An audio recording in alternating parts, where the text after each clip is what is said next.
ఇంకా government insurance అందాలి కాబట్టి ప్రాపర్ రికార్డ్స్ అందరూ మెయిటిటీ మీకు ఉంటుంది, మీ గుర్తింపు మీకు ఉంటుంది. దానివల్ల రోడ్డు మీద అర్థంగా ఎవరైతే ఆపుతారో వాటిని అందరూ ఫోటోలు తీస్తారు. మీకు అందరూ కూడా అది కూడా అర్థం చేసుకోండి. నేను చెప్పింది ప్యాసింజర్ కోసం ఒకరినకాల ఒకరు ఆపుకోండి తప్ప దయచేసి పక్కన అయితే ఆపద్దు.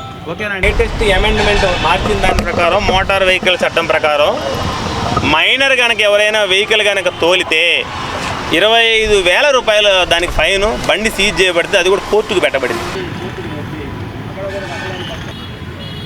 అదేవిధంగా మైనర్స్ ప్యాసింజర్స్ ఎక్కడం అనేది అది ఇండివిజువల్ వెహికల్ కాదు కాబట్టి ఆటో అంటే ప్యాసింజర్లు ఎక్కించుకొని తిరుగుతారు కాబట్టి పొరపాటును కూడా ఎవరు కూడా మైనర్స్కి వాళ్ళ వెహికల్స్ ఇచ్చి ఏదైనా ప్రమాదం జరిగినప్పుడు ఇంకా దాన్ని తీవ్రత పెరిగే విధంగా ఇదైతే ఉంటుందో అవకాశం ఉంటుంది కాబట్టి వాళ్ళకి ఎటువంటి పరిహారాలు కూడా అందకుండా పోయే ప్రమాదం ఉంది కాబట్టి మైనర్స్ ఎవరికి కూడా వాహనాలు ఇవ్వద్దు. ఒకవేళ ఇచ్చినట్లయితే దాని యొక్క పర్యవసానాలు ఏంటి, దానివల్ల కలిగే నష్టాలు ఏంటి అనేది కూడా వాళ్ళకి విడమర్చి చెప్పడం జరిగింది. ఇవన్నీ కూడా మనం ముఖ్యంగా ఈ ట్రాఫిక్ గమనించినట్లయితే అంటే ఒక వాహనం పక్కన ఇంకొక వాహనం ఆపు సగం రోడ్డు అట్లా బ్లాక్ అవుతూ ఉంది కాబట్టి పార్కింగ్స్ సరిగా ఇదవ్వకపోవడం వల్ల నా విజ్ఞప్తి మెయిన్ ఏంటంటే ఒక వెహికల్ వెనకాల అది కూడా పూర్తి లెఫ్ట్ సైడ్ ఆపుకుంటే కొంతలో కొంత రోడ్డు అనేది మూవింగ్ పోయే పబ్లిక్ అనుకూలంగా ఉంటుందనే ఉద్దేశంతో ప్రధానంగా చెప్పడం జరిగింది. మన టౌన్ గమనించినైతే కొన్ని మనం రోడ్లు అనేవి ఇంక ఇప్పుడు ఈ 20-30 ఇయర్స్ నుంచి ఏవైతే ఉన్నాయో ఆ రోడ్స్ అనేది మనం ఎన్హాన్స్మెంట్ చేసే అవకాశాలు తక్కువ ఉంటాయి కాబట్టి వాహనాల రద్దీ అనేది ఎంత మేరకు ప్రతి సంవత్సరం పెరుగుతూ ఉందనేది మనందరికీ తెలిసిన విషయమే.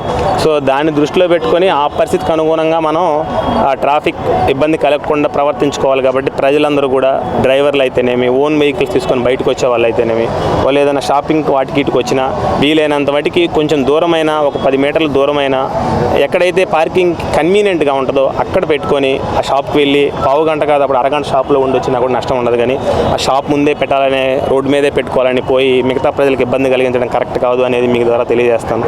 ఇది అందరూ గమనించి కూడా మన నెల్లూరులో ట్రాఫిక్ ఫ్రీ ఫ్లో అయ్యే విధంగా అందరూ సహకరించాలని మీ ద్వారా. ఆటో వాళ్ళకి అట్లా క్లాసులు ఏమైనా తీసుకుంటున్నారంటే లేలే అది అది ఇప్పుడు అని కాదు, ఇప్పుడు ఇలా ఓపెన్గానే పబ్లిక్గానే మనం అవగాహన కార్యక్రమాలు నిర్వహిద్దామని కొద్ది రోజులు జిల్లా వ్యాప్తంగా జరుగుతాయి. ఇక నుంచి తర్వాత మనకి ఎవరైతే ఈ మనం చెప్పిన తర్వాత కూడా ఈ రిపీటెడ్గా వైలేట్ చేసి రోడ్ల మీద అడ్డంగా పెట్టి ఎవరైతే ఇది చేస్తారో వాళ్ళని మాత్రమే ఐడెంటిఫై చేసి, అంటే అందరినీ ఒకే గార్డెన్ కట్టడం అనేది కూడా కరెక్ట్ కాదు కాబట్టి ఆ వైలేట్ చేసిన వాళ్ళని ఐడెంటిఫై చేసి వాళ్ళకి తగిన విధంగా సెషన్సా లేకపోతే ఇంకేదన్నా వాళ్ళ మీద చట్టపరంగా చర్యలు అనేది తదుపరి నిర్ణయిస్తాం. అది